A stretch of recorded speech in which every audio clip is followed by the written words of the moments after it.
जलेबी और रबड़ी की ठेली देखते ही नीलम का मन ललचाने लगा था। अजीत, गाड़ी रोको प्लीज, गाड़ी रोको, वो बच्चों की तरह मचलने लगी। जबकि उसकी नज़रों का पीछा करते हुए अजीत गुस्से से मुट्ठियां भींच कर रह गया था और उसने गाड़ी नहीं रोकी बल्कि और भी स्पीड से गाड़ी भगा ले गया।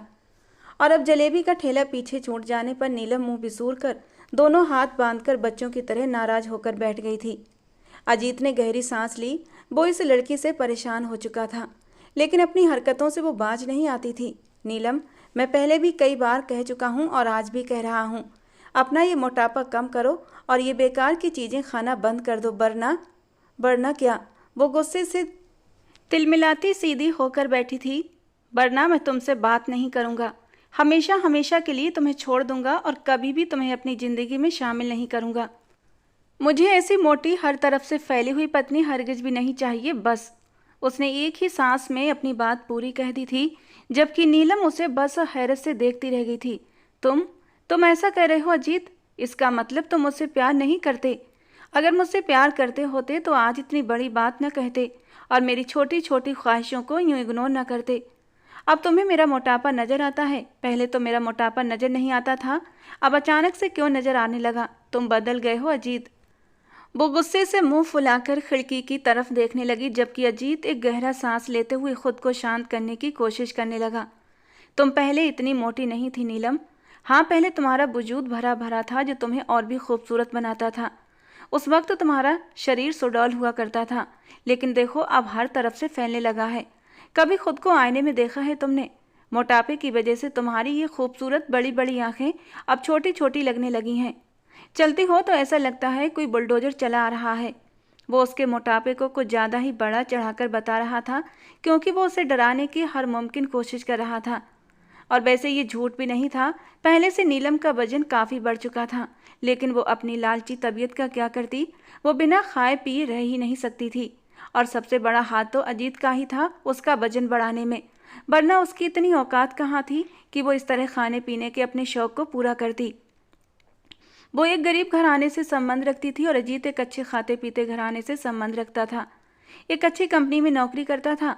उसकी मुलाकात 20 साल की नीलम से एक अस्पताल में हुई थी, जब वो अपनी माँ को दिखाने गई थी। भीड़ इतनी ज़्यादा थी कि किसी भी तौर नीलम का नंबर आना मुमकिन नहीं था। ऊपर से डॉक्टर पिछले 10 मिनट से किसी भी मरीज को अंदर नहीं बुला रहा था और बस यहीं पर नीलम का सब्र जवाब दे गया था। वो गुस्से से तन फन करती डॉक्टर के केबिन में चली आई थी, जहां डॉक्टर अपने दोस्त अजीत के साथ बैठा चाय ब्रेक ले रहा था। और नीलम ने आओ देखा न ताओ बेभाव की डॉक्टर को सुनाना शुरू कर दी। गुस्से के मारे नीलम का हल्का गेहुआ रंग लाल पड़ने लगा था। बड़ी बड़ी आंखें गुस्से की तेजी से और भी बड़ी होने लगी थीं। अजीत कितनी ही देर तक उस लाल मिर्च जैसी तीखी लड़की को देखता रह गया। वहीं से वो उस लड़की के जादू भरे खूबसूरत नैनों में डूब गया था। उसकी ये तेज तर्रारी, उसका ये तीखापन उसे पसंद आया था। धीरे धीरे दोनों की मुलाकात होने लगी और वो नीलम के प्यार में सर से लेकर पैर तक डूब चुका था। वही नीलम जो एक गरीब घराने की हर चीज को तरसी हुई लड़की थी, जब उसकी दोस्ती अजीत से हुई तो वो अपने शौक पूरे करने लगी। जिस भी चीज का मन होता वही खाने की जिद लेकर बैठ जाती। शुरू शुरू में अजीत उसके हर शौक को पूरा करता था, लेकिन अब धीरे धीरे पिछले 6 महीने में ही नीलम का वजन बहुत ज्यादा बढ़ चुका था। पहले जो उसका भरा भरा शरीर देखकर अजीत बहकने लगता था, अब उसे उसका वजूद खटकने लगा था। वो उसे हर तरीके से समझाने की कोशिश करता कि नीलम, वजन कम करो, तुम दिन ब दिन मोटी होती जा रही हो। और अभी जब उसने जलेबी खाने की जिद की तो अजीत को गुस्सा आ गया था और उसने गुस्से में ऐसी बात बोल दी जो सीधा नीलम के दिल पर जाकर लगी थी। हालांकि अजीत कभी उसे अपनी जिंदगी से निकालने के बारे में सोच ही नहीं सकता था। वो उसके दिल के बेहद करीब थी, उससे वो बहुत मोहब्बत करता था। गाड़ी रोको, नीलम ने गुस्से से कहा। लेकिन क्यों? अभी तो तुम्हारा घर दूर है।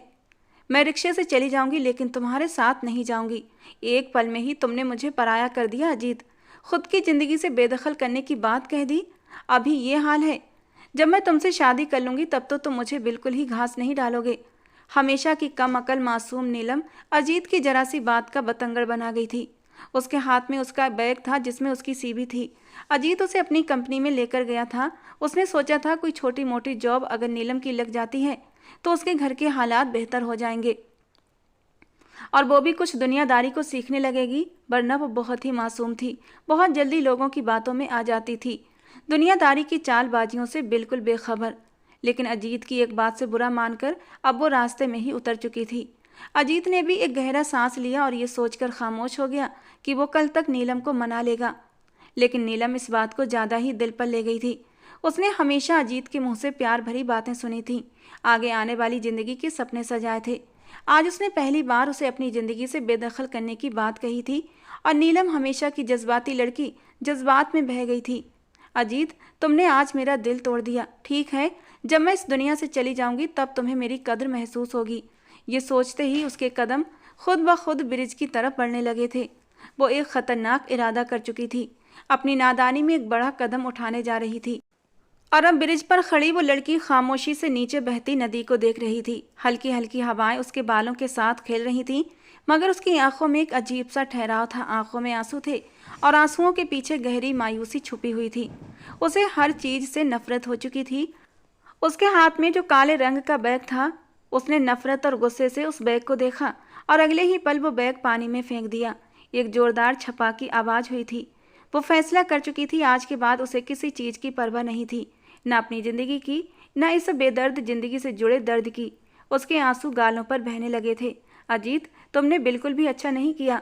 वो धीरे धीरे अपने कदम आगे बढ़ाने लगी, जैसे पानी की गहराई उसे अपनी ओर खींच रही हो। एक कदम, फिर दूसरा, मगर जैसे ही उसने छलांग लगाने के लिए हल्का सा झुकाव लिया, एक मजबूत हाथ तेजी से आगे बढ़ा और उसके पेट के आसपास तेजी से लिपट गया। क्या कर रही हो? एक गहरी जादू भरी मगर धीमी आवाज उसके कानों में गूंजी। वो चौंक गई, मगर फिर फौरन खुद को छुड़ाने की कोशिश करने लगी। छोड़ दो मुझे, मैं चाहे कुछ भी करूं, तुम्हें क्या लेना देना इस बात से? उसने बेबसी और गुस्से से कहा। मगर वो इंसान जो अब उसके बिल्कुल करीब आ चुका था, एक पल को भी आज़ाद करने के लिए तैयार नहीं था। मैं छोड़ दूं ताकि तुम सीधा मौत के हवाले हो जाओ? मैं ऐसा हरगिज नहीं करने दूंगा। शुभम की पकड़ बहुत मजबूत हो गई थी, जबकि नीलम तड़प रही थी। उसकी आंखों में डर था, बेबसी थी, साथ ही गुस्सा भी। ये मेरी जिंदगी है, तुम होते कौन हो मुझे रोकने वाले? शुभम ने गहरी सांस ली, जैसे अपनी बेबसी को, अपने गुस्से को बर्दाश्त कर रहा हो। हाँ, ये तुम्हारी जिंदगी है, मगर इस पर सिर्फ तुम्हारा हक नहीं, तुम्हारी माँ का भी हक है, तुम्हारे पापा का भी हक है, तुम्हारे भाई बहन का भी हक है, और अगर कोई ना भी हो तो तुम्हारी सांसों पर तुम्हारा खुद का हक है। तुम इन्हें यूँ बेमौल ख़त्म कर दोगी? नहीं, हरगिज़ नहीं। नीलम की आंखों में आंसू भरने लगे। नहीं, मुझे मर जाने दो। मैं किसी की कुछ नहीं हूँ, किसी के लिए भी कुछ भी नहीं। ये फैसला तुम्हें करने का कोई हक नहीं, समझी? शुभम ने उसे सख्ती से घूरा। मरने के हजार बहाने हैं, मगर जीने के लिए सिर्फ एक उम्मीद चाहिए, और मैं तुम्हें वो उम्मीद दूंगा, चाहे तुम्हें पसंद हो या ना हो। नीलम ने एक झटके से खुद को छुड़ाने की कोशिश की, मगर वो बेबस थी। वो लड़खड़ाई, मगर वो उसे थाम न लेता तो शायद वो नीचे गिर जाती। बस चलो यहाँ से, शुभम ने धीरे से कहा, मगर उसकी पकड़ में जरा भी नरमी न आई थी। उसके हाथ और पांव सुन्न हो रहे थे, मगर उसका दिल अब भी धड़क रहा था। एक हाथ से शुभम ने उसकी कमर को जकड़ा हुआ था और उसकी पकड़ इतनी मजबूत थी कि वो चाह कर भी खुद को छुड़ा ना पाई। मुझे छोड़े, मुझे नहीं जीना, उसने गुस्से से चीख कर कहा, जबकि शुभम की पकड़ और भी मजबूत हुई थी। नीलम के आंसू और भी तेजी से बहने लगे। तुम होते कौन हो और क्यों रोका मुझे? जबकि शुभम ने एक पल को उसकी बेबस आंखों में झांका और ठंडे अंदाज में बोला, मैं पुलिस अफसर हूँ, एसपी शुभम राजपूत, और मेरा फर्ज है किसी को यूं मरने न दूं। नीलम ने खुद को उसकी मजबूत पकड़ से छुड़ाने की एक और कोशिश की, मगर वो 1 इंच भी नहीं हिल सकी। मुझे नहीं जीना, उसने चीखते हुए कहा। चुप हो जाओ, शोर मचाने की जरूरत नहीं।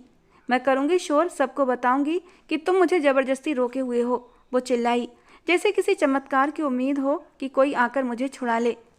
जबकि शुभम के लबों पर एक तंजिया मुस्कुराहट आई थी, मगर उसकी पकड़ अब भी वैसी ही थी। शोर करो शोर, मैं एक पुलिस वाला हूँ, आराम से सबको डील कर लूँगा। वैसे आखिर मरना क्यों चाहती हो, क्या वजह है? नीलम ने आंखें बंद कर लीं। कुछ देर पहले जो कदम वो गुस्से से उठाने वाली थी, अब अपने ही किए पर पछताने लगी। ये उसकी सबसे बड़ी गलती थी कि उसे गुस्सा जल्दी आता था। मेरा बैग भी पानी में चला गया, मेरा सब कुछ चला गया, मेरा सामान, मेरा फ्यूचर, सब कुछ ख़त्म हो गया, और अब मैं भी जाना चाहती थी, मगर तुमने मुझे रोक लिया। अब मैं दोबारा से सब कुछ अफोर्ड नहीं कर सकती। अब कोई फ़ायदा नहीं जिंदा रहने का। शुभम के माथे पर बल पड़ गए। उसने अपनी सांस काबू में करने की कोशिश की और नरम अंदाज में बोला, चिंता मत करो, मैं तुम्हें सब दिला दूंगा। नीलम ने ना में सर हिलाया। उसके बाल चेहरे से चिपक गए थे, आंखें लाल हो चुकी थीं। नहीं, मुझे कुछ भी नहीं चाहिए, सिर्फ सुकून चाहिए। शुभम ने उसका चेहरा अपने दोनों हाथों में लिया और सख्ती से बोला, लेकिन मैं तुम्हें किसी भी कीमत पर ये काम नहीं करने दूंगा, समझी? शुभम ने गहरी सांस ली और प्यार से कहा, अच्छा देखो, मेरी बात सुनो, मेरे साथ चलो। नीलम कुछ देर खामोश रही, मगर जैसे ही उसने पलटने की कोशिश की, उसके कदम डगमगा गए और वो रोते हुए अचानक शुभम के सीने से लग गई और बिलखने लगी, जैसे सारी दुनिया के खिलाफ अपनी बेबसी का ऐलान कर रही हो। शुभम ने धीरे से उसे अपने सीने में भींच लिया। वो कुछ ही पलों में एक बहुत लंबा चौड़ा प्लान तैयार कर चुका था। उसके होंठों पर एक मुस्कुराहट बिखर गई थी, जिसे उसने जल्दी ही होंठ भींचकर छुपा लिया था। वो जो करना चाहता था, उसकी भनक वो नीलम को पढ़ने भी नहीं देना चाहता था। वो चंद पल खामोशी से खड़ा रहा, फिर धीरे से बोला, चलो। नीलम ने फिर कुछ बहस नहीं की, वो उसके साथ कदम आगे बढ़ाने लगी। शुभम ने सावधानी से उसे अपनी गाड़ी तक पहुंचाया, दरवाजा खोला और धीरे से अंदर बिठा दिया। नीलम अब भी रो रही थी। गाड़ी में एक गहरी खामोशी थी, सिर्फ नीलम के सिसकने की आवाज़ें थीं जो कभी कभी गाड़ी में गूंज रही थीं। शुभम ने एक नज़र उस पर डाली, उसकी लाल भीगी आंखें, कांपते नरम होंठ। वो क्यों ये पाप करना चाहती थी? नीलम ने अपनी आंखें बंद कर लीं, जैसे सब कुछ याद आ गया और फिर जख्म फिर से हरा हो गया। वो अचानक बोली, क्या मोहब्बत करना पाप है? शुभम सर घुमाकर उसे देखने लगा। आंखों में एक उम्मीद की किरण एक चमक से उभर रही थी, मगर वो कुछ भी कहने से खुद को रोके हुए था। उसको एक नज़र देखते हुए बोला, नहीं, मोहब्बत पाप नहीं, बल्कि ये तो एक बहुत ही खूबसूरत एहसास है। तुम मोहब्बत को पाप क्यों बोल रही हो? जबकि नीलम ने एक सिसकी ली थी, फिर बहुत ही दुखी अंदाज में बोली, मैं एक लड़के को पसंद करती हूँ, बहुत मोहब्बत करती हूँ उससे। वो बोलते बोलते रुक गई और फिर फूट फूट कर रो पड़ी। मगर आज उसने साफ कह दिया कि अगर मैंने अपना वजन कम नहीं किया तो वो मुझे छोड़ देगा। शुभम ने चौंक कर उसकी तरफ देखा, फिर गौर से उसके चेहरे के हाव भाव जांचने लगा। मैं जानती हूँ मैं कभी अपना वजन कम नहीं कर सकती। मैं पहले भी कई बार कोशिश कर चुकी हूँ, मगर कुछ भी नहीं हुआ। नीलम की आंखों में बहुत बेबसी थी। मैं उसके लिए सब कुछ कर सकती हूँ, मगर वो मेरे जरा से मोटापे को सहन नहीं कर सकता। क्या उसके लिए मैं काफ़ी नहीं थी? शुभम कुछ पल खामोश रहा, फिर हल्की सी मुस्कुराहट उसके लबों पर बिखर गई। उसकी नज़रें नीलम के चेहरे पर थीं, मगर उसकी आंखों में अजीब सी चमक थी, जैसे कोई बड़ा राज हो। नहीं तो तुम तो बहुत खूबसूरत हो, बहुत ही। नीलम ने चौंक कर उसे देखा, जैसे उसने सुनने में गलती कर दी हो। क्या क्या तुम सच कह रहे हो? शुभम ने कंधे उचकाए। हाँ, वो लड़का तुम्हें ये कहकर गया कि तुम अच्छी नहीं दिखती, तो वो लड़का बेवकूफ़ है। जबकि नीलम ने अफसोस से सर झुका लिया। हाँ, उसने कहा था अगर मैं पतली नहीं हो सकती तो वो मेरे साथ नहीं रह सकता। शुभम ने कह कहा लगाया, जैसे ये सब मजाक हो। नीलम ने हैरत से उसकी ओर देखा, मगर वो अब भी हंस रहा था। तुम हंस क्यों रहे हो? ये कोई मजाक नहीं है। शुभम ने मुस्कुराते हुए कहा, देखो नीलम, भरे भरे जिस्म की औरतें, लड़कियां तो मर्दों को बहुत पसंद आती हैं, खास करके दो मर्दों को। नीलम ने हैरानी से उसे देखा। कौन दो मर्द? एक तो समझदार और दूसरा मैं। नीलम ने अचानक चौंक कर उसे देखा और फिर हंस पड़ी, मगर उसके आंसू अब भी गालों पर थे, जैसे खुशी और गम के बीच गुम हो गई हो। शुभम ने उसे गौर से देखा। वैसे मैं तुम्हें कैसा लगा नीलम? नीलम उसकी बात पर शर्मा गई। ये कैसा सवाल हुआ? उसने नजरें झुका लीं। शुभम ने बड़ी गहरी नज़र से उसे देखा था। तुम अच्छे हो, देखने में भी और नेचर के भी। शुभम के लबों पर गहरी मुस्कुराहट आई, जैसे वो यही जवाब सुनना चाहता था। तो फिर क्या? नीलम ने उलझकर उसे देखा। शुभम ने बहुत ही सीरियस होते हुए जवाब दिया, शादी कर लो मुझसे। नीलम के चेहरे पर हैरत जम गई। उसने आंखें फैलाकर उसे देखा, जैसे यकीन न आ रहा हो कि ये सब हकीकत है।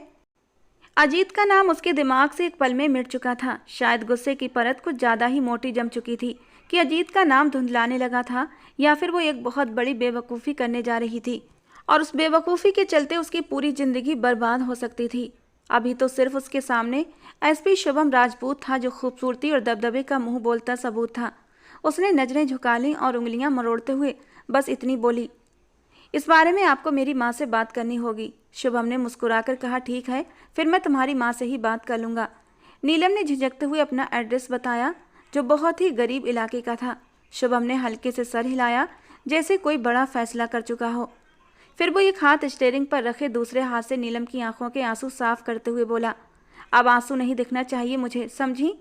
उसके हाथ का स्पर्श अपने चेहरे पर महसूस करके वो बुरी तरह कांप उठी थी, लेकिन होठों पर हल्की सी मुस्कुराहट के साथ सर हाँ में हिला दिया, जैसे पहली बार जिंदगी ने उसके लिए कोई अच्छा फैसला किया हो।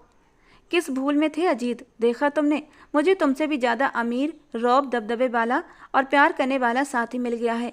अब तुम अपने कहे पर पछताओगे, मुझसे माफ़ी मांगोगे और तब भी मैं तुम्हें माफ़ नहीं करूँगी। वो इतराकर सोचती हुई मन ही मन खुश हो रही थी, मगर वो हैरान भी थी कि ये इंसान एकदम से मिला और फिर अचानक उसे शादी के लिए प्रपोज कर दिया और उसे खूबसूरत भी बोल रहा था। हालांकि दुनिया तो उसे सिर्फ और सिर्फ मोटे होने का ताना ही देती थी, मगर ये तो उसे खुद ही बोल रहा था कि तुम बहुत खूबसूरत हो और मर्दों को भरे भरे जिस्म की औरतें पसंद आती हैं। ये ख्याल आते ही उसके लबों पर मुस्कुराहट बिखर गई थी। गाड़ी एक झटके से रुकी। शुभम ने नजरें घुमाकर गाड़ी के बाहर के मंजर को देखा। सड़क पर टूटे हुए पत्थर बिखरे पड़े थे, किनारे पर गंदा पानी जमा था, आसपास छोटे छोटे घर थे, कुछ खस्ता हाल, कुछ ताज़ा सफ़ेदी किए हुए। गली के नुक्कड़ पर कुछ बच्चे नंगे पांव खेल रहे थे। अपने घर के पास पहुंचकर नीलम ने गाड़ी रोकने के लिए कहा और उस घर को देखकर शुभम एक गहरा सांस लेकर रह गया था। वो घर अपनी कहानी खुद बता रहा था। पुराना सा लकड़ी का दरवाज़ा जो शायद कई सालों से उस दीवार पर टंगा हुआ था और अब गिरने की हालत में हो गया था। दीवारों से पेंट उखड़कर उसकी ईंटें तक दिखने लगी थी। नीलम ने पल भर को उसकी आंखों में झांक कर कुछ कहना चाहा, मगर फिर सर झुका लिया। तेजी से दरवाजे की तरफ बढ़ गई। कदमों में हल्की सी लड़खड़ाहट थी। शुभम उसे दूर तक जाता देखता रहा, जैसे इस मंजर को हमेशा के लिए अपनी आंखों में कैद कर रहा हो। शुभम ने गहरी सांस ली और गाड़ी के स्टीयरिंग पर उंगलियां मारने लगा। उसके चेहरे पर एक अजीब सी खामोशी थी, जैसे वो कोई अंदर ही अंदर बहुत बड़ा फैसला कर चुका हो। और फिर उसने गाड़ी को मोड़ लिया। धूल मिट्टी से अटा हुआ रास्ता, टूटे हुए फुटपाथ और ये सफ़ेद दरवाज़ा, सब कुछ उसकी आंखों में बस कर रह गया था। मगर सबसे ज़्यादा वो भरे भरे जिस्म की लड़की, जिसको देखकर ही वो समझ गया था कि वो बहुत आसानी से अपने प्लान को कामयाब कर सकता था। उसका चेहरा ही इस बात की गवाही था कि वो लड़की बहुत नादान है, और ऐसे ही लड़की तो वो चाहता था जिसकी वजह से वो पल भर में फैसला ले चुका था कि अब वो अपने कदम पीछे नहीं करेगा। वो सरकारी नौकरी करता था, मगर उसके बावजूद इंसान जब पैसे की शक्ल देख ले तो इंसानियत भूल जाता है। ऐसा ही कुछ एसपी शुभम राजपूत करने वाला था। बरामदे में पुरानी चारपाई बिछी थी, जिस पर नीलम की माँ सरिता जी बैठी सब्जी काट रही थीं। पास ही एक टूटी हुई बाल्टी रखी थी जिसमें धुली हुई सब्जियां रखी थीं। चारपाई के बराबर में एक लकड़ी का छोटा सा स्टूल था, जिस पर नमक मिर्च के कुछ डिब्बे और एक पुरानी सी चाय की केतली रखी थी। नीलम ने जैसे ही दरवाजे से अंदर कदम रखा, उसकी माँ ने तेज शब्दों में कहा, अब आई है तू? कहाँ मर गई थी? इतनी देर से कहाँ थी? नीलम ने बेबसी से सर झुका लिया। अजीत से मिलने गई थी, बताया तो था आपको, वो नौकरी दिलाने की बात कर रहा था। ये सुनकर उसकी माँ के हाथ वहीं रुक गए। चाकू की धार पर रखी सब्जी कटना भूल गई। उनकी नज़रें नीलम पर जमी थीं, जो अब बेबसी से अपनी चप्पल उतार रही थी। अजीत और नीलम की दोस्ती के बारे में सरिता जी अच्छे से जानती थीं, बल्कि उनके दिल को बड़ा सुकून था कि उनकी बेटी ने एक अच्छे लड़के को पसंद किया है, और जल्दी ही वो उसके हाथ पीले करके अजीत के साथ विदा करके उसके फ़र्ज से आज़ाद होना चाहती थी। ऐसा लड़का तो उन्हें अपनी गरीबी के हालात में कभी भी ना मिलता। वो तो किस्मत अच्छी थी नीलम की कि अजीत का दिल नीलम पर आ गया था। क्या कुछ बना? माँ की आवाज़ में वही शक्ति थी जो हमेशा से होती थी। नीलम का दिल जैसे फिर से भर आया। उसने अपना दुपट्टा मजबूती से पकड़ा, आंखें भीग गईं। उसने कहा है कि अगर मैं अपना वजन कम नहीं कर सकती तो वो मुझे छोड़ देगा, और अब सच में वो मुझे छोड़ चुका है। सरिता जी ने झटके से सब्जी काटना छोड़ी और दोनों हाथ कमर पर रख लिए। हाय हाय नीलम, मैंने कितनी बार कहा था वजन कम कर ले, वरना ये लड़का तेरे हाथ से निकल जाएगा, मगर तेरी अकल में मेरी बातें कहाँ आती हैं। नीलम ने आंखें जोर से बंद कर लीं, जैसे वही पुरानी नसीहतें दोबारा सुनने का हौसला नहीं था। मम्मी बस कर दो ना, वो झुंझला गई। मैं बस कर दूं? मेरी बेटी को कोई यूँ धुतकार दे और मैं बस कर दूं? नीलम ने लंबी सांस ली, फिर अचानक सर उठाया, लापरवाही से बोली, लेकिन मम्मी, आज मेरी मुलाकात एसपी शुभम राजपूत से भी हुई है। ये सुनते ही सरिता जी का सारा गुस्सा जैसे हवा हो गया। उन्होंने फौरन नीलम को गौर से देखा। कौन शुभम?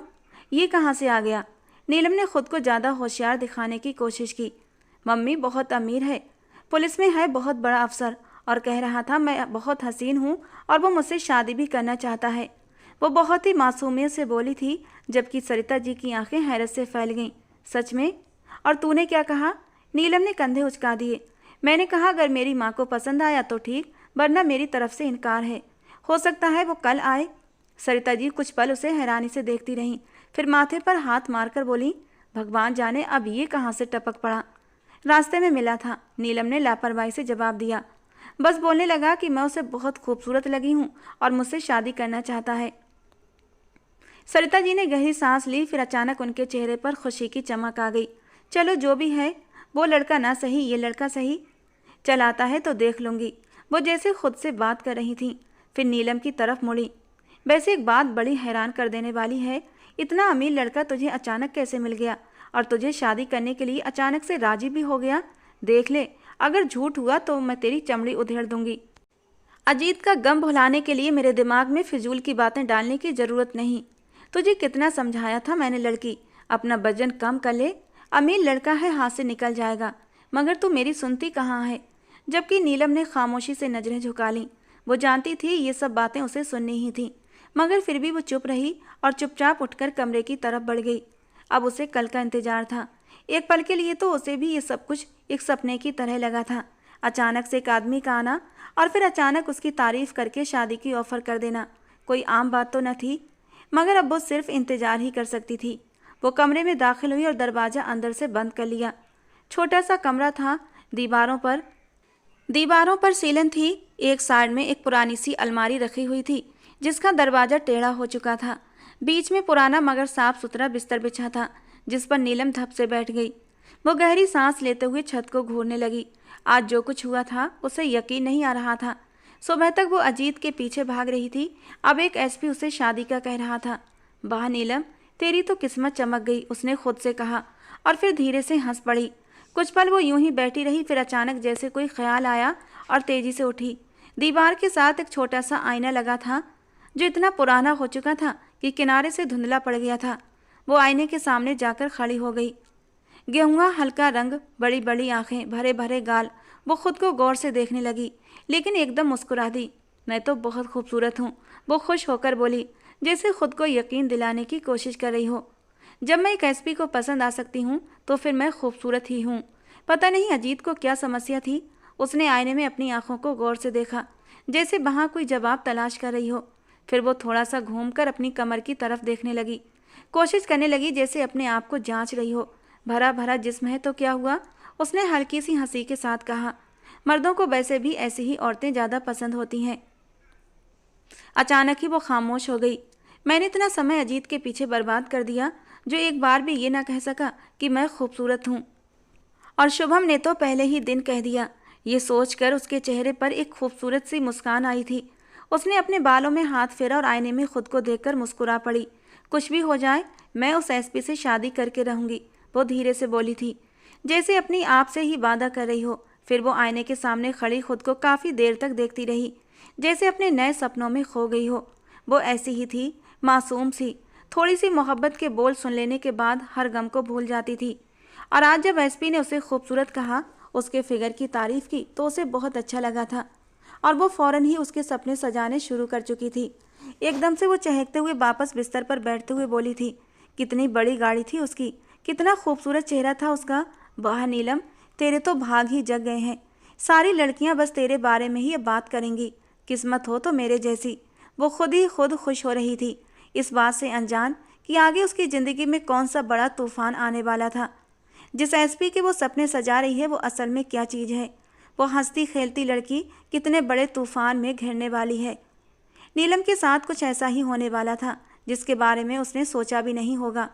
उसका कसूर सिर्फ ये था कि वो मोटी थी और उसका ये मोटापा उसको एक ऐसी तकलीफ भरी जिंदगी देने वाला था जिससे वो बिल्कुल ही अनजान थी।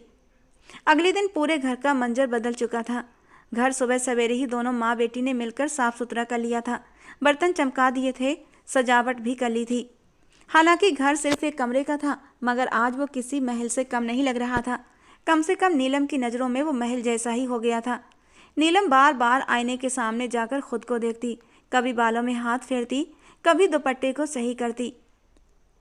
सरिता जी ने उसे कई बार घूरा, मगर वो आज बहुत खुश थी। 5 बजने आए हैं, पता नहीं आएगा या नहीं। नीलम ने हल्की सी बेचैनी से सोचा और दरवाजे की तरफ नजरें घुमा लीं। लेकिन फिर ठीक 5 बजे दरवाजे पर हल्की सी दस्तक हुई। नीलम का दिल जोर से धड़का, मगर वो अंदर कमरे में रही। उसकी माँ तेजी से बरामदे में आई और दरवाज़ा खोल दिया। सामने वही शानदार पर्सनालिटी खड़ी थी, एसपी शुभम, अपनी वर्दी में, मगर आज उसकी आंखों में एक अजीब सी झलक थी। वो दरवाजे पर खड़ा जैसे कुछ सोच रहा था कि क्या कहे। तुम कौन हो?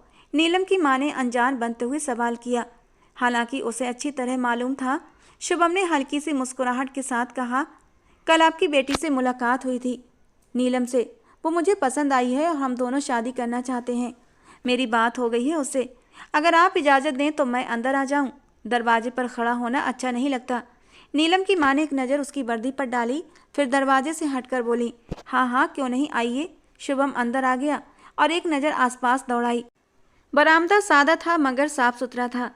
शुभम ने कहना शुरू किया कि मैं नीलम को अपनाना चाहता हूँ और इसी सिलसिले में मुझे आपकी इजाज़त ज़रूरी है। नीलम की मां ने घबराहट के साथ उसकी तरफ देखा। वो आने के साथ ही रिश्ते की बात कर रहा था। उसके अंदाज से ये बात साफ झलक रही थी कि वो जल्द से जल्द अपनी बात को पूरी करना चाहता है। लेकिन सरिता जी थोड़ा घबरा गई थी। मगर बेटा, तुम्हारे माँ बाप कहाँ हैं? ये रिश्ते तो बड़े तय करते हैं ना। जब शुभम ने गहरी सांस ली, मेरे माँ बाप इस रिश्ते के खिलाफ होंगे क्योंकि मैं एक जमींदार घराने से संबंध रखता हूँ। हमारे यहाँ जमींदारों की शादियाँ गांव की लड़कियों से ही कराई जाती हैं। मगर ये मैं फैसला खुद करना चाहता हूँ, इसलिए मैं उनको आखिर में बताना चाहता हूँ। अगर उन्हें अभी खबर हो गई तो वो ज़बरदस्ती मेरी शादी कहीं और करवा देंगे। वो साफ दिली से बोला था। बात घुमाना उसे पसंद नहीं था। नीलम की माँ के चेहरे पर बेयकीनी के साए लहराने लगे। बेटा, ये सब इतनी आसानी से नहीं होता। रिश्तेदारियाँ तो बड़े लोग ही तय करते हैं। मैं तुम्हारी बात का सम्मान करती हूँ, लेकिन ख़ानदान वालों को भी जवाब देना होता है। तुमने तो आते ही रिश्ते की बात कर दी। न तुमने अपने ख़ानदान के बारे में बताया, न हमारे बारे में पूछा। हम तो बहुत गरीब हैं। शुभम ने फ़ौरन बात काट दी। मुझे इन सब चीज़ों से कोई फ़र्क नहीं पड़ता। मुझे सिर्फ नीलम चाहिए और कुछ नहीं। नीलम की माँ ने गौर से उसके चेहरे को देखा। कुछ था उसकी बातों में जो उन्हें हजम नहीं हो रहा था। वो बेचैनी से इधर उधर पहलू बदलने लगी। फिर अचानक बोली, अच्छा मैं अभी आती हूँ। ये कहकर वो तेज़ी से अंदर चली गई। नीलम जो पहले ही कान लगाकर सब कुछ सुन रही थी, फ़ौरन सीधी होकर बैठ गई। जैसे ही उसकी माँ कमरे में दाखिल हुई, उसने बेचैनी से पूछा, मम्मी क्या हुआ? मगर सरिता जी खामोश रहीं। नीलम, मुझे ये लड़का ठीक नहीं लगता। वो बहुत ही परेशानी से बोली थी। नीलम जो पहले ही माँ की परेशान शक्ल देखकर घबरा चुकी थी, फौरन बोली, मम्मी अब ये क्या नई कहानी शुरू कर दी आपने? सरिता जी ने माथे पर हाथ फेरा जैसे कोई बोझ महसूस कर रही हो। नीलम, सच सच बता, ये लड़का कहाँ मिला था तुझे? इसके साथ तो कोई बड़ा नहीं आया। ऐसे रिश्ते नहीं किए जाते नीलम। मैं इस रिश्ते से इनकार कर रही हूँ। नीलम की आंखें हैरत से फैल गईं। फिर गुस्से से माथे पर बल डालकर बोली, क्या मतलब मम्मी, इनकार कर रही हो? आप ही तो कहती थी कोई अच्छा लड़का देख लो। अब जब मैंने देख लिया तो आपको नखरे सूझ रहे हैं। सरिता जी ने नाराजगी से बेटी की ओर देखा। बात नखरे की नहीं है नीलम। मैं माँ हूँ तेरी, तेरा भला बुरा देख सकती हूँ। ये लड़का मुझे सही नहीं लग रहा। वर्दी पहनी है तो क्या हुआ? जो इज्जतदार होते हैं वो अपनी माँ बहनों को साथ लाते हैं, अकेले नहीं आ जाते यूँ मुँह उठाकर अपना रिश्ता लेकर। नीलम ने अपनी माँ की बातों को झटक दिया। मम्मी आप बस बहम पाल रही हैं। ऐसे लड़के बार बार नहीं मिलते। वो जमींदार है, अमीर है, मुझे पसंद करता है। आप यूं ही शक में पड़ गई हैं। वो खुद तो कह रहा है कि वो मुझसे शादी करना चाहता है और उसे किसी चीज़ से मतलब नहीं। हम गरीब हैं, ऐसा कहाँ होता है मम्मी। किस्मत से आया है तो मौका हाथ से जाने न दें। सरिता जी ने बेयकीनी से बेटी को देखा, जैसे उसकी किसी बात पर यकीन न हो। मगर फिर नीलम की खुशी भरे अंदाज ने उनकी हिचकिचाहट कम कर दी। उन्होंने गहरी सांस ली। ठीक है नीलम, शायद मुझे ही बहम हो गया है। नीलम फौरन खुश होकर बोली, हाँ हाँ मम्मी आप देखना वो कितना अच्छा है। सरिता जी ने बेदिली से सर हिलाया और बोली, चलो चाय लेकर जाती हूँ। नीलम ने खुश होकर दरवाजे की ओर देखा, जहाँ बाहर एसपी शुभम इंतजार कर रहा था। सरिता जी बरामदे में आई तो देखा शुभम कुर्सी पर बैठा बेचैनी से पहलू बदल रहा था, जैसे किसी बड़े दबाव में हो। वो चाय की ट्रे लेकर आगे बढ़ी और मुस्कुराकर बोली, लीजिए चाय पीजिए। सरिता जी ने जैसे ही चाय की ट्रे मेज पर रखी थी, शुभम ने हाथ उठाकर इनकार कर दिया। उसकी नज़रें सख्त थीं। मुझे चाय नहीं चाहिए, वो सीधा सरिता जी को देखकर बोला। मैं यहाँ सीधी बात करने आया, लेकिन आप मुझे छोड़कर अंदर चली गई। सरिता जी ने हैरानी से उसे देखा। बेटा ये क्या तरीका है? इसमें भला नाराज होने वाली कौन सी बात है? आंटी तरीका साफ है। मैं कल ही नीलम से शादी करना चाहता हूँ, शुभम ने बेलचक अंदाज में कहा। जबकि शुभम का ये अंदाज सरिता जी के दिल को जोर से धड़का गया था। कल? लेकिन ये कैसे मुमकिन है? मैं अपने खानदान के बड़ों से बात करना चाहती हूँ, हमें थोड़ा वक्त चाहिए। उसका अंदाज देखकर उन्हें न जाने क्यों एक बार फिर डर लगने लगा था। किस बात का वक्त आंटी? जब मैं आपके खानदान के बारे में सवाल नहीं कर रहा, आप मेरे खानदान के बारे में जानने की जिद नहीं कर रही, तो ये झमेले रखने की जरूरत ही नहीं। सीधी बात है, मैं जल्दी ही शादी करना चाहता हूँ। जबकि दरवाजे के पास खड़ी नीलम दिल ही दिल में खुश हो रही थी कि वो उसके बगैर रह नहीं सकता, इसीलिए इतनी जल्दबाजी दिखा रहा है। सरिता जी ने बेयकीनी से नीलम की ओर देखा और आंखों में एक अजीब सी रोशनी लिए माँ को ही देख रही थी। लेकिन बेटा, इतनी जल्दबाजी में शादी? सरिता जी ने कुछ कहना चाहा, मगर शुभम ने हाथ के इशारे से उन्हें रोक दिया। मेरे माँ बाप की तरफ से मुझ पर बहुत दबाव है। वो चाहते हैं मैं किसी जमींदार घराने में शादी कर लूँ। अगर मैंने उन्हें वक्त दिया तो वो मेरी शादी करवा देंगे और मैं ये बिल्कुल भी नहीं चाहता। इसलिए मैं पहले ही शादी करके उन्हें बताना चाहता हूँ कि मैं शादी कर चुका हूँ, ताकि वो लोग चुप हो जाएं। जबकि सरिता जी के दिल में फिर से सवाल उठने लगे, ये लड़का इतना बेचैन क्यों है? इसकी इतनी जल्दबाजी की वजह क्या है? मगर साथ ही नीलम की आवाज़ दिमाग में गूंज रही थी, मम्मी ऐसे रिश्ते बार बार नहीं आते। सरिता जी ने फिर एक नज़र नीलम की ओर देखा, जो होंठ दबाए खड़ी थी, जैसे माँ की जबान से हाँ सुनने का इंतजार कर रही हो। बेटा मैं। सरिता जी ने कुछ कहने के लिए जबान खोली, मगर फिर नीलम की आंखों की चमक देखकर रुक गईं। ठीक है, उन्होंने गहरी सांस लेते हुए कहा, अगर तुम सीरियस हो तो शादी कर ही लेते हैं। शुभम की आंखों में चमक आ गई। नीलम के होंठों पर भी एक दबी दबी सी मुस्कुराहट आई। फैसला हो चुका था और यही फैसला एक जिंदगी के लिए बर्बादी का दरवाजा भी खोल चुका था। इस बीच अजीत का कॉल भी नीलम के फ़ोन पर आया था, लेकिन उसने पिक नहीं किया। उसकी नाराज़गी देखकर अजीत के होंठों पर एक दिल फरेब सी मुस्कान आई थी। ये लड़की हमेशा से जिद्दी है, लेकिन मुझे इसका ये जिद्दी अंदाज भी पसंद है। अभी तो फ़िलहाल मैं शहर से बाहर जा रहा हूँ, लेकिन वहाँ से आकर तुम्हें एक सरप्राइज़ दूंगा और मुझे पता है मेरे सरप्राइज़ को सुनकर तुम खुशी से खिल उठोगी और सारी नाराज़गी भुला दोगी। स्क्रीन पर चमकती नीलम की तस्वीर को देखकर अजीत मन ही मन बातें कर रहा था। अगले दिन दोपहर के 3 बजने में कुछ ही पल बाकी थे। छोटे से बरामदे में शादी का इंतजाम कर दिया गया था। आज वो वर्दी में नहीं था, बल्कि आज उसने वाइट शर्ट और ब्लैक पैंट पहन रखी थी, जो उसकी पर्सनालिटी पर खूब जच रही थी। नीलम को भी उसकी सहेलियों ने तैयार कर दिया था। जेवर के नाम पर बस एक जोड़ी झुमका उसके कानों में था, मगर आज उसका चेहरा अलग ही दमक रहा था। खुशी और घबराहट दोनों एक साथ उसके चेहरे पर थे। नीलम, आखिर तूने ऐसे कौन कौन से व्रत रखे कि तुझे इतना खूबसूरत और अमीर पति मिल गया? उसकी सहेली आशा ने शरारत से कहा। अब तो हमें भी नीलम की तरह अपना वजन बढ़ाना पड़ेगा, शायद हमारी किस्मत भी मेहरबान हो जाए, एक और सहेली ने हंसते हुए कहा। कमरे में कहे कहे गूंज उठे। नीलम ने शर्माकर सर झुका लिया। वो जानती थी उसके सपने पूरे हो रहे थे। वो एक नई दुनिया में कदम रखने वाली थी, जहाँ गरीबी और मायूसी की कोई जगह नहीं थी। उसी वक्त उसकी माँ अंदर कमरे में चली आई। चलो नीलम, फेरों का समय हो गया है, पंडित जी बुला रहे हैं। वो अपनी सहेली और माँ के साथ बाहर आई थी। उसे बहुत ही आराम से मंडप में बिठा दिया गया। सरिता जी के चेहरे पर अब भी एक उलझन थी, साथ ही साथ एक माँ की बेबसी भी थी, जो बेटी की जिद के आगे हार मान चुकी थी। पंडित जी शादी के मंत्र पढ़ने शुरू कर चुके थे और हर मंत्र के साथ नीलम का दिल जोरों से धड़क रहा था। धीरे धीरे शादी की सारी रस्में पूरी हो रही थीं और वो शुभम के नाम होती जा रही थी। शादी खुशी खुशी संपन्न हो चुकी थी। सरिता जी ने गहरी सांस ली, जैसे किसी बोझ से आज़ाद हुई हों। नीलम की किस्मत अब बदल चुकी थी। विदाई का वक्त आ पहुंचा। घर के छोटे से आंगन में नीलम की सहेलियां और मोहल्ले की कुछ औरतें जमा थीं। नीलम की नजरें बस अपनी माँ पर जमी थीं, जो खामोश खड़ी उसे देख रही थीं। आंखों में आंसू थे, मगर वो बर्दाश्त कर रही थी। मम्मी, नीलम ने कांपती हुई आवाज में कहा, और अगले ही पल वो अपनी माँ के गले लगकर रो पड़ी। सरिता जी ने उसे जोर से अपने सीने से लगा लिया, जैसे उस पर आखिरी बार अपनी ममता निछावर कर रही हों। उनकी बेटी जो हमेशा उनके साथ रही थी, हर मुश्किल वक्त में उनका सहारा बनी थी, आज एक नए घर जा रही थी, जहाँ न जाने उसके नसीब में क्या लिखा था। जा बेटी, खुश रहना, अपने घर को संभालना, अपने पति को खुश रखना। उनकी आवाज़ कांप रही थी। नीलम ने आखिरी बार माँ की गर्म हथेली को चूम लिया, फिर अपने छोटे भाई के पास आई। वो एक कोने में खामोश खड़ा था। नीलम ने उसका हाथ थामा। माँ का ख्याल रखना, सुन रहे हो? उसके भाई ने हल्के से सर हाँ में हिला दिया, मगर कुछ बोला नहीं। नीलम की आंखें भर आईं। उसने खुद को संभाला। शुभम, जो काफ़ी देर से खामोश खड़ा था, अब आगे बढ़ा। चलें, उसने धीरे से कहा। नीलम ने एक आखिरी बार अपने घर को देखा, फिर कदम आगे बढ़ा दिए। गाड़ी में बैठते वक्त दिल जैसे किसी बजनी पत्थर तले दब चुका था। गाड़ी आगे चल पड़ी और नीलम की आंखें खुद ब खुद पीछे मुड़कर घर को देख रही थीं, जो पल पल उससे दूर हो रहा था। अंदर एक सन्नाटा था। शुभम बिल्कुल खामोश था, उसका चेहरा भी खामोश था, आंखों में वो नरमी नहीं थी जो कल थी। नीलम ने एक दो बार उसकी तरफ देखा, मगर वो लगातार सामने देख रहा था, जैसे कुछ सोच रहा हो। नीलम ने हल्का सा गला खनखारा, जैसे कुछ कहने का इरादा रखती हो, लेकिन फिर चुप हो गई। उसके दिल में एक अजीब सा एहसास था। ये वही आदमी था जो कल तक इतनी बेताबी से शादी की जिद कर रहा था, मगर आज तो ऐसा लग रहा था जैसे कोई बोझ उठा रखा हो।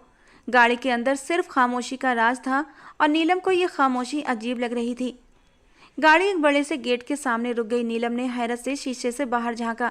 उसके ख्वाबों ख्यालों में भी नहीं था कि वो ऐसे शानदार घर में दाखिल होगी। गेट खुला और गाड़ी अंदर दाखिल हुई। वो और भी हैरान हुई। एक बहुत बड़ा घर रोशनी से जगमगाता हुआ, बिल्कुल महल जैसा उसके सामने था। हर चीज़ अपनी कीमत खुद बता रही थी। दिल की धड़कनें बेकाबू थीं। खुशी और हैरत के मिले जुले जज्बात के साथ उसने शुभम की ओर देखा, जो खामोशी के साथ बैठा था, जैसे कुछ महसूस ही न कर रहा हो। गाड़ी रुकी और एक नौकर आगे बढ़ा। शुभम खामोशी से नीचे उतरा, जबकि नीलम का दिल धड़कने लगा। ये है मेरा घर, उसने बेयकीनी से खुद से कहा। घर के अंदर का मंजर और भी शानदार था। बड़ी बड़ी दीवारों पर कीमती पेंटिंग्स लगी थीं। फर्श पर नरम मुलायम कालीन थे और रोशनियों की चमक से पूरा माहौल जगमगा रहा था। नीलम की आंखों में हैरत थी। चलो अंदर, शुभम ने छोटे से शब्दों में बात पूरी कर दी और आगे बढ़ गया। नीलम उसके पीछे पीछे चलने लगी। वो उसे लेकर बड़े से कमरे में आया, जो शायद उसका बेडरूम था। कमरा भी इतना शानदार था कि नीलम के कदम रुक गए। दीवारों पर सफ़ेद और सुनहरे रंग का पेंट, कीमती फानूस, नरम बिस्तर और हर चीज़ महंगी से महंगी सजी हुई थी। शुभम ने खामोशी से अपना कोट उतारा और सोफे पर रख दिया, फिर घड़ी खोलने लगा। नीलम ने खुशी से उसकी तरफ देखा और बच्चों जैसी मासूमियत से चहककर बोली, आज तो आपने मुझे देखा भी नहीं और मेरी तारीफ भी नहीं की। शुभम ने एक पल के लिए सर उठाकर उसकी ओर देखा, मगर वो एक नज़र ऐसी थी जैसे किसी अजनबी को देख रहा हो, जैसे उसे उसकी मौजूदगी भी गवारा न हो। क्या हो गया है तुम्हें? वो जहर में बुझी आवाज में बोला। क्यों बच्चों की तरह रिएक्ट कर रही हो? नीलम का चेहरा एकदम सफ़ेद पड़ गया। वो तो खुशी से उससे बात करना चाहती थी, मगर शुभम के अंदाज में इतना ठंडापन क्यों है? मैं तो बस आपसे बात कर रही थी, उसने हिचकिचाकर कहा। शुभम ने तंजिया हंसी हंसकर उसके सरापे को गौर से देखा, ऐसी नज़र जो नीलम के दिल में तीर की तरह उतरी। तुम बहुत अजीब हो, तुम्हारी बातें, तुम्हारा अंदाज, तुम्हारा रहन सहन। मैंने सोचा नहीं था तुम इस तरह की होगी, वो बेजारी से बोला था, और नीलम को लगा जैसे किसी ने उसके पैरों तले से ज़मीन खींच ली हो। मगर आपने तो कहा था कि आपको मेरी खूबसूरती पसंद आई है, उसने कांपती हुई आवाज़ में कहा। शुभम ने गहरी नज़र उसके जिस्म पर डाली, ऐसी नज़र जिसने नीलम को अंदर तक शर्मिंदा कर दिया। वो अचानक दुपट्टे को मजबूती से थाम कर पीछे हट गई, आंखों में आंसू भर आए। ये सब तुम्हारी गलतफहमी थी। एक अजीब सी नज़र उसके वजूद पर डालता हुआ वो बाथरूम की ओर बढ़ गया। बाथरूम से आया तब भी वो हैरान और परेशान खड़ी थी। वो अपने शर्ट के बटन खोलता हुआ उसके करीब बढ़ा। अब इतनी हैरान क्यों हो? खैर, कुछ देर के लिए सारी परेशानी अपने दिमाग से निकाल दो। जो भी हो तुम मेरी पत्नी हो और आज शादी की पहली रात है। मेरा मन तो नहीं कर रहा तुम्हारे इस भारी भरकम वजूद को अपनी बाहों में लेने का, लेकिन खैर जो भी हो, अपने मचलते जज्बातों को थोड़ा सुकून तो दे ही सकता हूँ। ये कहकर उसने अपनी शर्ट उतार कर सोफे पर रखी थी और खींचकर उसे अपनी बाहों में कस लिया। वो उसकी बाहों से निकलना चाहती थी, लेकिन निकल न सकी और धीरे धीरे वो उससे अपना हक वसूल करता चला गया। उसके हर अंदाज में एक बेदर्दी और एक बेगानापन था। नीलम को उसके किसी भी अंदाज से मोहब्बत झलकती नजर नहीं आ रही थी। वो सिर्फ उससे अपनी ज़रूरत पूरी कर रहा था। वो उसे जुनून में भरकर तकलीफ भी पहुंचा गया, और जब नीलम के होंठों से सिसकी निकली तो उसने बेदर्दी से उसकी सिसकियों को दबा दिया। जज्बातों का तूफान थमा तो शुभम ने उसे खुद से दूर झटक दिया और उठकर बैठ गया और उसे गहरी नज़रों से देखने लगा। वैसे तो देखने में अच्छी खासी मोटी हो, लेकिन उतनी ही हॉट हो। आज तुमने मेरा दिल खुश कर दिया। उम्मीद करता हूँ तुम मेरे लिए लकी साबित होगी। ये कहकर शुभम दरवाज़ा खोलकर बाहर निकल चुका था और नीलम वहीं बैठी रह गई। आंखों में हैरत, तकलीफ और बेयकीनी के आंसू थे। वो तो समझ रही थी आज उसकी नई जिंदगी की शुरुआत है, मगर ये तो कुछ और ही हो गया था। उसने अजीत जैसे हीरा इंसान को छोड़कर इस पत्थर इंसान से सर फोड़ा था, तो लहू लुहान तो होना ही था। अजीत जो उसकी जरा सी चोट पर तड़पता था, उसे ऐसे संभालता जैसे वो कोई नाजुक सी डोर हो, और उसने उसे एक झटके में सारे रिश्ते तोड़कर इस पत्थर दिल इंसान को चुना था। और जो गलती वो कर चुकी थी, शायद अब इस गलती की कोई भरपाई भी नहीं थी। वो इंसान तो उसकी तरफ मोहब्बत से देखता भी नहीं था, और ऐसी बातें, ऐसी नजरें उसकी समझ से बिल्कुल परे थीं। रात भर वो आंसू बहाती रही और न जाने कब नींद की आगोश में चली गई। दर्द, बेबसी और जिल्लत का एहसास उसके दिलो दिमाग पर हावी था। जिंदगी के सबसे खूबसूरत पल का जो ख्वाब उसने बांधा था, वो पल तो बेबसी और दर्द से बदल गया था। सुबह की हल्की रोशनी खिड़की से अंदर आ रही थी जब अचानक किसी के झंझोड़ने पर उसकी आंख खुली थी। उसने चौंक कर ऊपर देखा, शुभम खड़ा था, चेहरे पर हल्की सी खामोशी और हाथों में घड़ी बांधते हुए बोला, उठो, हमें फौरन निकलना होगा। उसने दो टूक अंदाज में कहा। नीलम ने हैरान होकर उसे देखा। क्या? लेकिन कहाँ? हनीमून पर स्विट्जरलैंड जा रहे हैं, शुभम ने बहुत ही सपाट अंदाज में जवाब दिया और अपना फ़ोन देखने लगा, जबकि नीलम का दिमाग एक पल के लिए पत्थर हो गया। वो हैरानी से उसे देखने लगी। क्या? Honeymoon, Switzerland? मगर इतने पैसे कहाँ से आए आपके पास? शुभम ने एक हल्की सी मुस्कुराहट के साथ तंजिया अंदाज में कहा, मैं एक पुलिस वाला हूँ, मेरे पास सब कुछ हो सकता है। तुम परेशान मत हो, हम आज ही निकल रहे हैं। नीलम के दिमाग में सवालों की बौछार हो गई। मगर पासपोर्ट, वीज़ा? मैंने तो सुना है इन चीज़ों में वक्त लगता है, उसने उलझे हुए अंदाज में कहा। शुभम ने कंधे उचकाए। मैं सब देख लूँगा, तुम बस तैयार हो जाओ। नीलम को अजीब सा महसूस हो रहा था, इतनी तेजी से सब कुछ। कल शादी हुई और आज हनीमून के लिए स्विट्जरलैंड। वो टूट गई थी, लेकिन वो खामोश हो गई, क्योंकि अब सवाल करना बेकार था। कुछ पल सोचने के बाद बोली, ठीक है, लेकिन मैं पहले अपनी माँ से मिलना चाहती हूँ। शुभम ने लापरवाही से कहा, कोई प्रॉब्लम नहीं, चलो मैं छोड़ आता हूँ। नीलम जल्दी से तैयार हो गई। सरिता जी ने जैसे ही दरवाज़ा खोला और अपनी बेटी को देखा तो खुशी और उदासी के मिले जुले जज्बात चेहरे पर आ गए। नीलम, वो अचानक उसे गले लगाकर बोली, कैसी हो मेरी बच्ची? नीलम ने जबरदस्ती चेहरे पर मुस्कुराहट सजाई। मम्मी, बहुत खुश हूँ। आपको पता है, हम लोग स्विट्जरलैंड जा रहे हैं। वो अंदर घर में दाखिल होते हुए बोली, जबकि सरिता जी के चेहरे से खुशी गायब हो गई। स्विट्जरलैंड? वो भी इतनी जल्दी? उनकी आवाज़ में चिंता थी। हाँ मम्मी, हनीमून के लिए, नीलम ने खुशी से बताया। सरिता जी ने बेचैनी से उसे गौर से देखा, जैसे उन्हें कुछ गलत महसूस हो रहा हो। बेटा, ये सब कुछ अजीब है, इतनी जल्दी सब कुछ, मुझे कुछ ठीक नहीं लग रहा। नीलम ने उनके हाथ थाम लिए। मम्मी, आप बेकार में बहम पाल रही हैं। मम्मी, वो बहुत अच्छे हैं, बहुत अमीर। आप देखेंगे मेरी ज़िंदगी कितनी बदल जाएगी। सरिता जी की आंखों में अब भी परेशानी थी। बेटी, खुशी दिल से महसूस होती है, ज़बरदस्ती नहीं। जब से तुम्हारी विदाई की है, दिल को कुछ अजीब सा महसूस हो रहा है। न खुशी हो रही है, न सुकून। नीलम को लगा जैसे उसकी माँ उसकी खुशी में खुश होने को तैयार नहीं। वो थोड़ा नाराज़गी से बोली, मम्मी, आप बस मेरे लिए भगवान से प्रार्थना करें, सब ठीक हो जाएगा। सरिता जी ने गहरी सांस ली, मगर चुप हो गई। उनके दिल की बेचैनी कम न हुई, मगर बेटी की जिद के आगे खामोश हो गई थी। रात के वक्त शुभम उसे लेने आया। नीलम और शुभम घर पहुंचे तो नीलम के दिल में अब भी एक अजीब सा एहसास था, मगर वो खुद को बहलाने की कोशिश कर रही थी कि सब कुछ ठीक है। मगर कहीं ना कहीं सरिता जी की बेसुकूनी भरी बातें उसके दिमाग में गूंज रही थीं। अगले दिन एयरपोर्ट की चमकती हुई रोशनी में सब कुछ बहुत शानदार लग रहा था, लेकिन नीलम के दिल में अब भी अजीब सी बेचैनी थी। पूरे सफ़र के दौरान शुभम ने एक बार भी उसकी ओर ध्यान नहीं दिया था। वो या तो खिड़की से बाहर देख रहा था या अपने फ़ोन में बिजी रहा। नीलम को अजीब लग रहा था, मगर उसने सोचा शायद थकावट की वजह से वो इतना खामोश है। कुछ ही देर बाद वो स्विट्जरलैंड के एयरपोर्ट पर कदम रखते हुए स्विट्जरलैंड में प्रवेश कर चुके थे। बड़े बड़े टावर्स, लोगों की भीड़ और एयरपोर्ट का शानदार अंदाज, सब कुछ किसी ख्वाब जैसा लग रहा था। थोड़ी ही देर बाद वो एक कार में बैठकर होटल की तरफ रवाना हो गए। होटल भी बहुत शानदार था, कमरा बहुत बड़ा था। नीलम ने जैसे ही अंदर कदम रखा वो हैरान रह गई। वाह शुभम, कितना खूबसूरत कमरा है। उसने चहकते हुए शुभम की ओर देखा, लेकिन वो अब भी अपनी आदत के अनुसार खामोश था। कुछ देर आराम कर लो, उसने धीरे से कहा और खुद बाहर चला गया। वो थकी हुई थी, इसलिए सोने के इरादे से लेट गई। शाम ढल चुकी थी जब नीलम की आंख खुली। शुभम भी आ चुका था। वो अलमारी के पास खड़ा था। उसे उठता देखकर शुभम ने एक पैकेट उसकी तरफ बढ़ाया। जाओ, नहा धोकर ये कपड़े पहन कर आओ। नीलम ने हैरानी से पैकेट को पकड़ा, लेकिन फौरन ही खुश हो गई कि शायद उसके लिए कोई खास ड्रेस होगा।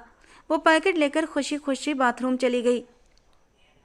जैसे उसने कपड़े निकाले, उसकी आंखें हैरत से फैल गईं। ऐसे कपड़े तो उसने कभी भी नहीं पहने थे। उसके दिल में एक अजीब सी हिचकिचाहट पैदा हुई, मगर फिर उसने खुद को समझाया, शायद यही यहाँ के तौर तरीके हैं। और आखिर पति ने कहा है तो पहन लेना चाहिए। वो शर्माते हुए कपड़े पहनकर बाहर निकल आई, मगर जैसे ही उसकी नज़र कमरे में गई उसकी सांसें रुक गईं। सामने शुभम नहीं था, बल्कि एक लंबे कद का हबसी आदमी खड़ा था। नीलम की आंखों में डर छा गया। वो हड़बड़ाकर पीछे हटी और जल्दी से पर्दे के पीछे छुप गई। कौन हो तुम? उसकी आवाज़ कांप रही थी। वो आदमी धीरे से मुस्कुराया और टूटी फूटी हिंदी में बोला, मैं तुम्हारे साथ वक्त गुजारने आया हूँ। शुभम ने तुम्हें बताया नहीं? नीलम के पैरों के नीचे से तो जमीन निकल गई थी। क्या बकवास कर रहे हो? मैं अपने पति के साथ आई हूँ। वो आदमी हंस पड़ा, जैसे उसे उसकी बात मजाक लगी हो। उसने तुम्हें कुछ भी नहीं बताया? मुझे कुछ नहीं पता और मुझे कुछ भी नहीं जानना। फौरन यहाँ से निकल जाओ। नीलम की आवाज़ तेज हो चुकी थी। वो आदमी सर झटक कर आगे बढ़ा। तमाशा मत करो, मेरे पास वक्त नहीं है। जैसे ही वो आदमी उसके करीब आया, नीलम ने चीख मार दी। उसकी चीख पर आदमी को गुस्सा आया और वो गुस्से से बड़बड़ाता हुआ कमरे से बाहर आ गया। नीलम की सांसें तेज हो चुकी थीं। उसके शरीर से पसीना बहने लगा। वो पर्दे के पीछे सहमी खड़ी थी। दिल डर के मारे कांप रहा था। शुभम कहाँ था? उसके दिमाग में सवाल आए, मगर सबसे बड़ा सवाल ये था कि अब वो क्या करे। कमरे में खामोशी थी और वो रो रही थी। उसका शरीर कांप रहा था। थोड़ी देर बाद झटके से दरवाजा खुला और शुभम अंदर दाखिल हुआ। उसके चेहरे पर सख्ती थी, आंखों में बही ठंडापन जो नीलम पिछली रात से देख रही थी। उसे देखते ही नीलम गुस्से से आगे बढ़ी और उसका गिरेबान पकड़ लिया। ये क्या था? वो चीख पड़ी। और ये कौन था? शुभम ने झटके से उसके हाथ हटाए और एक जहरीली मुस्कुराहट के साथ बोला, ये दुनिया ऐसे ही चलती है मेरी जान। तुम्हें लगा था कि तुम किसी शहजादे की मलिका बन रही हो। असल हकीकत तो ये है कि मैं जो कुछ भी हूँ अपनी मेहनत से नहीं बना, दूसरों को इस्तेमाल करके बना हूँ। और अब तुम मेरी पत्नी हो, तुम्हें भी मेरा साथ देना होगा। नीलम की आंखें हैरत और डर से फैल गईं। मैं ऐसा कुछ भी नहीं करूँगी। तुम्हें शर्म आनी चाहिए। तुम मुझे धोखा देकर यहाँ लाए हो।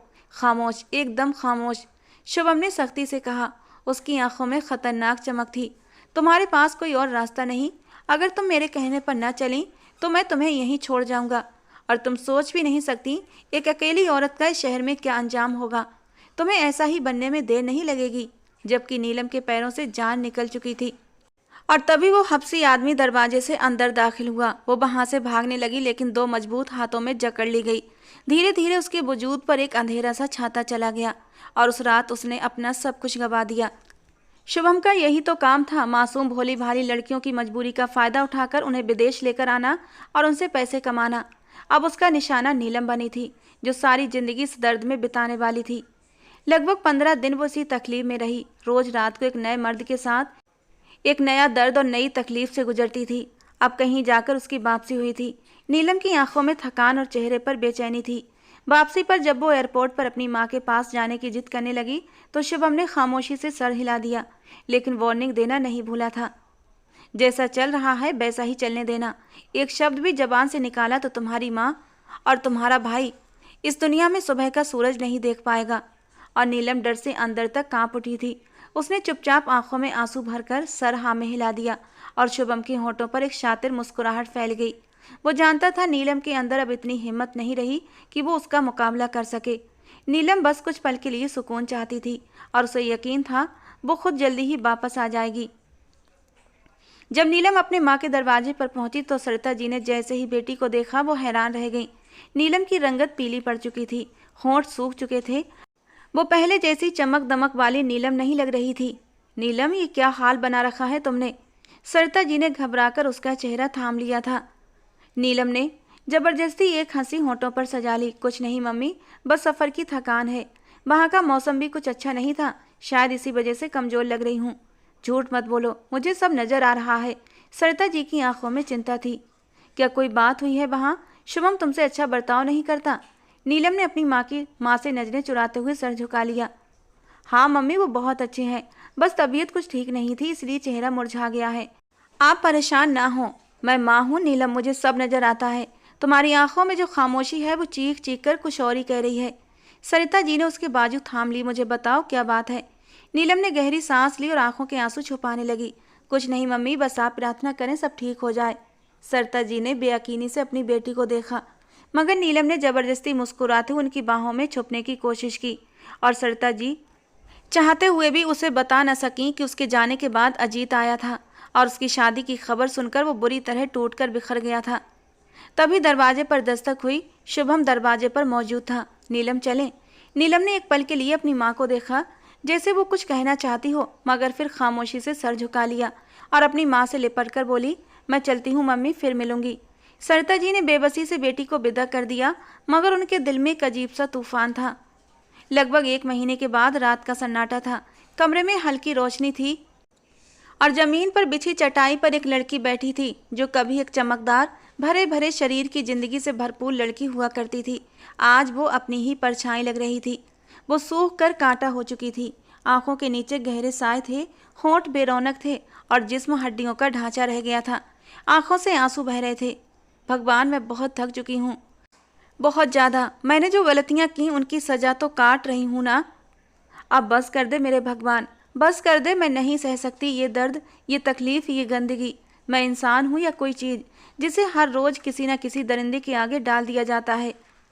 सिसकते हुए वो अपने भगवान को याद कर रही थी। मैंने क्या सोचा था अपनी ज़िंदगी के बारे में और क्या हो गया?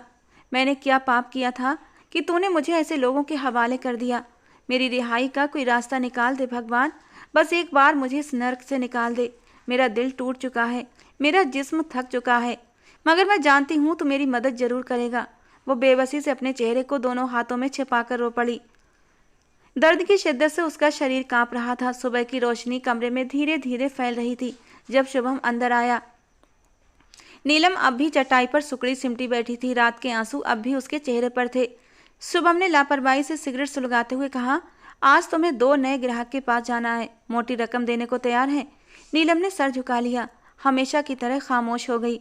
उसके पास कहने को कुछ था ही कब, ना ही इज्जत थी जो कब की खाक हो चुकी थी। अब बस एक छत थी, माँ और भाई की जिंदगी थी जो इस बेदर्द इंसान की मुट्ठी में थी।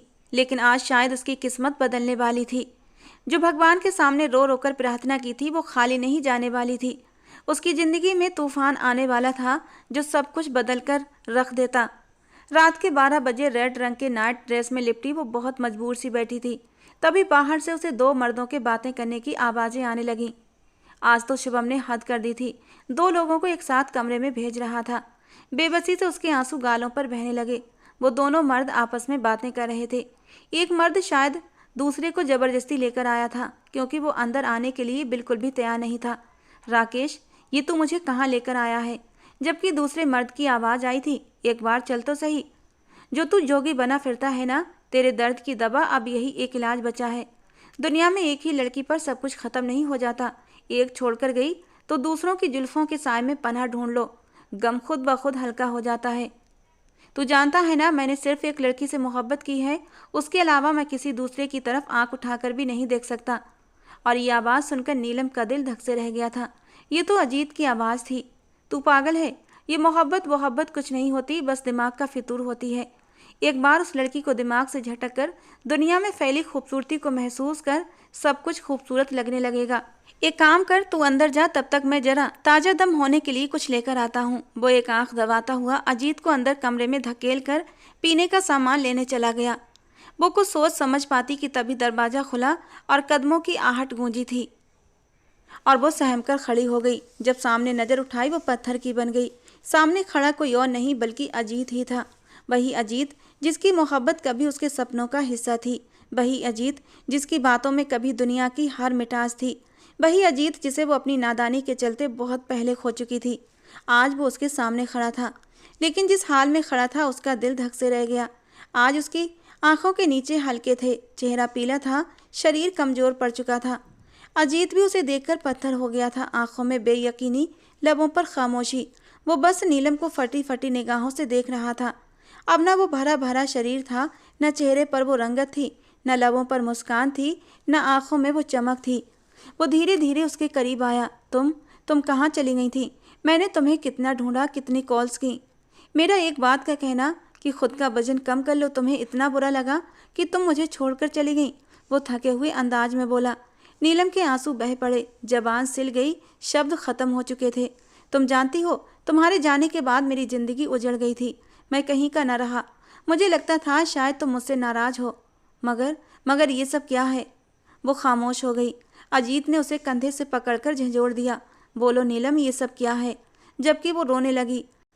फिर धीरे धीरे हर जख्म, हर तकलीफ, हर जिल्लत एक एक करके उसकी ज़बान से निकलने लगे। वो सब बताती चली गई और अजीत सुनता चला गया।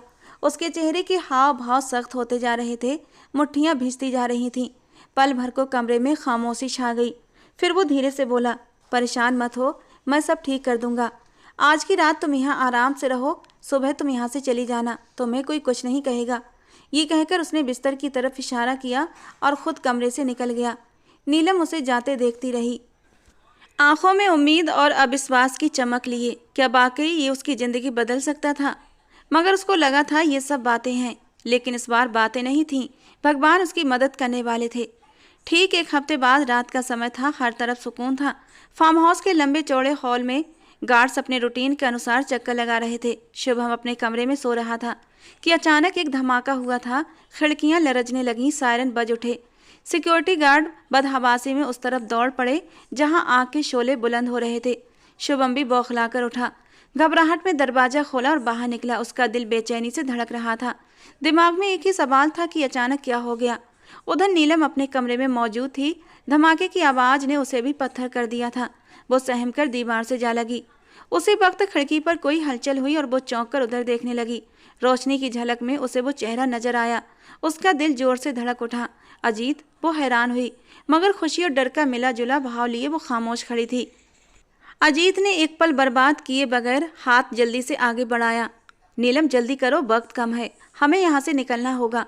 नीलम का दिमाग जैसे सुन्न हो गया था, मगर अजीत के मजबूत हाथों ने उसे तेजी से खींच लिया। मैं तुम्हें यहाँ से निकालने आया हूँ और तुम्हारी माँ को भी, अजीत ने कहा। नीलम के दिल में उम्मीद की किरण जाग उठी। दूसरी तरफ शुभम बौखलाहट में गार्डों को आवाज लगा रहा था, मगर जब नीलम के कमरे की ओर भागा तो वह वहां पहुंचकर उसके पैरों तले से जमीन निकल पड़ी। वहां नीलम नहीं थी। वो जोर से दहाड़ा, नीलम कहाँ हो तुम? लेकिन कोई जवाब न आया।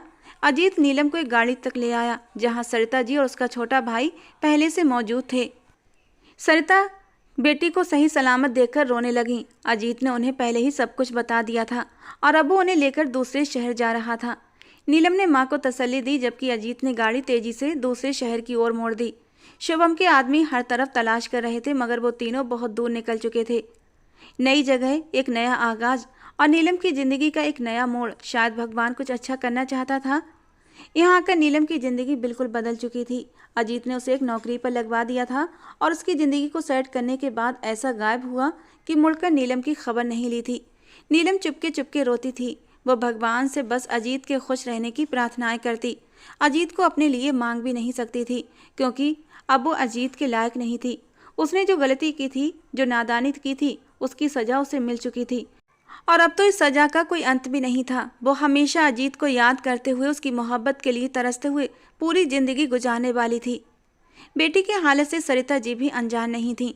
एक दिन जब वो ऑफिस से घर आई तो वो उसका हाथ पकड़कर सोफे पर बैठ गई। एक बात करनी है नीलम तुमसे। कहे मम्मी? अपने चेहरे पर आया पसीना दुपट्टे से साफ करते हुए बोली। भगवान ने जो किया अब उसको बदला नहीं जा सकता। शायद तुम्हारी नादानियों की सजा थी जो तुम अब तक झेल चुकी हो, लेकिन मुझे लगता है अजीत अब भी तुमसे मोहब्बत करता है। तुम कहो तो मैं उससे बात। जबकि नीलम ने माँ के होंठों पर हाथ रख दिया। नहीं माँ, गलती से भी नहीं। अब ये बात अजीत के सामने मत कहना। मैं इस काबिल नहीं हूँ कि मैं उसकी ज़िंदगी में शामिल हो सकूँ। अगर उसने तरस खाकर मुझे अपनी ज़िंदगी में शामिल भी कर लिया तो मैं पूरी ज़िंदगी उससे नज़रें नहीं मिला पाऊँगी। मैं बहुत तकलीफ़ सह चुकी हूँ मम्मी, अब और सहने की हिम्मत नहीं। मेरे अंदर अब और हिम्मत नहीं है। आंसू टूटकर गालों पर बहने लगे और सरिता जी खामोश हो गईं। और पूरे 2 महीने के बाद अजीत उसके सामने खड़ा था। हाथों में कुछ पेपर थे। ये क्या है? ये तलाक के पेपर हैं। शुभम से तुम्हें अदालत के जरिए तलाक दिलवा दी है और उसे उसके किए की सज़ा भी मिल चुकी है। उसने अपना मोबाइल खोलकर नीलम के सामने रखा, जिसमें उसके हाथों में हथकड़ियाँ थीं और पुलिस वाले उसे जीप के अंदर धकेल रहे थे। उसके खिलाफ सबूत इकट्ठा करने में मुझे काफ़ी वक्त लग गया, लेकिन फ़िलहाल वो अपने अंजाम को पहुंच चुका है। और नीलम ने अपनी नज़रें झुका लीं। वो कितनी ही देर तक खामोश बैठा रहा, जैसे कुछ बोलने की हिम्मत कर रहा हो, और फिर काफ़ी देर बाद बोला, नीलम, पिछले 2 महीने से मैंने हर रात जागते हुए गुजारी है। मेरी मोहब्बत, जिससे मैं अपनी जान से ज़्यादा चाहता था, वो दागदार होकर मेरे पास लौटी है। मैं रोज़ रात को खुद को इस बात के लिए तैयार करता था कि मैं सब कुछ भुलाकर तुम्हें अपना लूँ, लेकिन मेरे अंदर इतना हौसला नहीं है नीलम। ये कहकर उसने एक गहरी सांस ली थी और नीलम सांस रोके उसकी बातें सुन रही थी। वो आगे बोला, लेकिन नीलम, मेरे अंदर इतना हौसला भी नहीं कि मैं तुम्हें पाकर अब दोबारा खो सकूं। मैं अजीब से दो राहे पर आकर खड़ा हो गया हूँ। न तुम्हें खोना चाहता हूँ, न तुम्हें अपनाना चाहता हूँ। तुम्हें पता है, पिछली पूरी रात मैं एक पल के लिए भी सो न सका और आखिर में मैंने यही फैसला किया कि मैं तुमसे शादी करूँगा। नीलम, तुम्हें दोबारा खोने का हौसला नहीं है, लेकिन शायद तुम्हें अपनी ज़िंदगी में शामिल कर लूँ तो धीरे धीरे मैं सारी पुरानी बातों को भूल जाऊँगा। जबकि नीलम ने अपनी गर्दन ना में हिलाई थी। नहीं अजीत, मैं तुम्हारे लायक नहीं हूँ। तुम बहुत अच्छी लड़की डिजर्व करते हो। मैं तुमसे शादी नहीं कर सकती। ये कहकर वो अपने कमरे में भाग गई थी और अजीत बस उसे जाता देखता रह गया और थके थके कदमों से अपने घर वापस लौट गया। और फिर पूरे 6 महीने के बाद नीलम अजीत की दुल्हन बनी बैठी उसकी सेज सजाए बैठी थी, अपने हाथों की लकीरों को देख रही थी। उसकी किस्मत में क्या लिखा था उसे समझ नहीं आ रहा था। सरिता जी हद से ज़्यादा बीमार हुई और उन्हें लाइलाज बीमारी हो गई। उन्होंने अपनी आखिरी ख्वाहिश को मनवाने के लिए नीलम के आगे हाथ जोड़ दिए। अजीत, तुझे सब कुछ जानने के बावजूद भी शादी के लिए राजी है तो तू कदम पीछे मत खींच, मरती हुई माँ की बात मान ले और उससे शादी कर ले। और वो मजबूर हो गई थी। वो जानती थी कभी भी अजीत उससे पहले जैसी मोहब्बत नहीं दे सकेगा, लेकिन वो माँ के आगे मजबूर थी। और जब अजीत कमरे में दाखिल हुआ तो वो उससे नज़रें नहीं मिला पाई थी। अजीत ने अब भी किसी दूसरी लड़की की तरफ कदम नहीं बढ़ाया था। मोहब्बत एक बार होती है और जब महबूब के मिलने की उम्मीद हो तब तो ये मोहब्बत और भी जोर पकड़ जाती है। अजीत भी नीलम के मुंह से हाँ सुनने के लिए बेचैन था। वो हैरान था, सब कुछ जानते भी वो नीलम को दिल से निकाल नहीं पाया था। नीलम को सोचकर, नीलम का एहसास करके उसके दिल को सुकून मिलता था। अजीत ने उसके हाथों को थाम लिया। नीलम, तुम्हारी ज़िंदगी में पिछले 1 साल में क्या हुआ वो अपने दिमाग से बुरे सपने की तरह निकाल दो। मोहब्बत में तो महबूब की बड़ी बड़ी गलतियों को भुला दिया जाता है और तुम्हारे साथ तो जो कुछ हुआ वो तो तुम्हारे साथ जुल्म था। तुम तो मजलूम थी। मैं वादा करता हूँ मेरी तरफ से कभी तुम्हें कोई शिकायत नहीं मिलेगी। हम भूल कर भी गुजरे 1 साल के बारे में नहीं सोचेंगे और अपनी ज़िंदगी में आगे बढ़ेंगे। ये कहते कहते उसने नीलम के माथे को चूम लिया था। बहुत ही प्यार से उसकी ज्वेलरी उतारी थी और उसके वजूद में डूबता चला गया था। आज पहली बार नीलम को अजीत की संगत में सुकून मिला था, ऐसा सुकून जो उसकी रूह में उतर गया था। और बाकी अजीत ने कभी उसे पिछली ज़िंदगी का ताना नहीं दिया था। भगवान ने उन्हें 2 जुड़वा बच्चे दिए, एक बेटा और एक बेटी। दोनों की ज़िंदगी खुशहाल हो चुकी थी, जहाँ गम की कोई परछाई नहीं थी। दोस्तों, आज की हमारी कहानी आपको कैसी लगी कमेंट बॉक्स में ज़रूर बताना। पसंद आई हो तो प्लीज़ लाइक करना। रोज़ एक नई कहानी सुनने के लिए हमारे चैनल को सब्सक्राइब करना। मिलते हैं दोस्तों अगली किसी नई रोमांटिक कहानी के साथ।